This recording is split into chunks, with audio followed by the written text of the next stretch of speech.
Pilipinas, tiniyak ni Pangulong Ferdinand R. Marcos Jr. na nakahanda ang buong suporta ng gobyerno para maibangon ang mga lugar at ating mga kababayang sinalanta ng magkakasunod na bagyo. Si Benji Durango sa detalye. We are now monitoring what's happening. All hands on deck ang gobyerno sa pagbabantay sa epekto ng magkakasunod na bagyong Christine, Leon, Marce at ang katatapos na bagyong Nika. Pero hindi pa man tuloy ang nakakalabas ang Philippine Area of Responsibility ang bagyong Nika, may nagbabantay na naman na dalawang bagyo. The problem is there is another one that's now 3,000 plus kilometers off the coast of Luzon. And that promises to be a stronger one. So we just have to continue to prepare. Sinabi ni Pangulong Ferdinand R. Marcos Jr., kailangan munang paraanin ng lahat ng bagyong papasok sa bansa bago makapagsimula ng rehabilitation. It becomes a little complicated because when, generally speaking, pagka man nagkaroon tayo ng bagyo, sabihin, ito yung nasira, ito yung kailangan gawin, ayusin natin muna lahat yan. Ngayon, sinasabi natin, mag-isip-isip tayo kasi kung aayusin natin, tapos sisirain na naman ang susunod na bagyo, sayang lang yung ating ginawa. So kailangan natin magplano.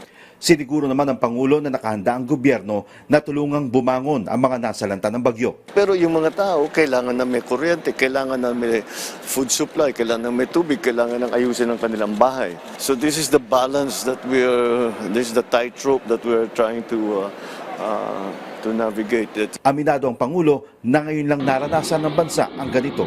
I don't remember, I've been around for a long time, I don't remember seeing this many times of this strength.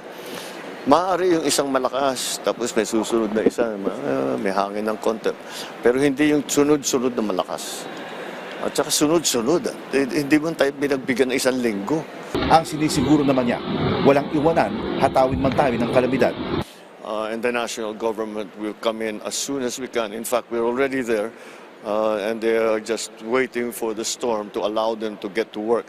But some people are already working in terms of clearing the roads. Kahit na may bagyo, kahit na malakas ang hangin, nasa labas sila. Apila ng Presidente na sumunod sa abiso ng national at local government. Try to stay safe. So everyone, please listen to your local government and authorities who tell you what to do. As soon as the national government can come in, we will come in. Your local government is there, is ready to be the first responders as they always are. Benji Durango para sa Pambansang TV sa Bagong Pilipinas.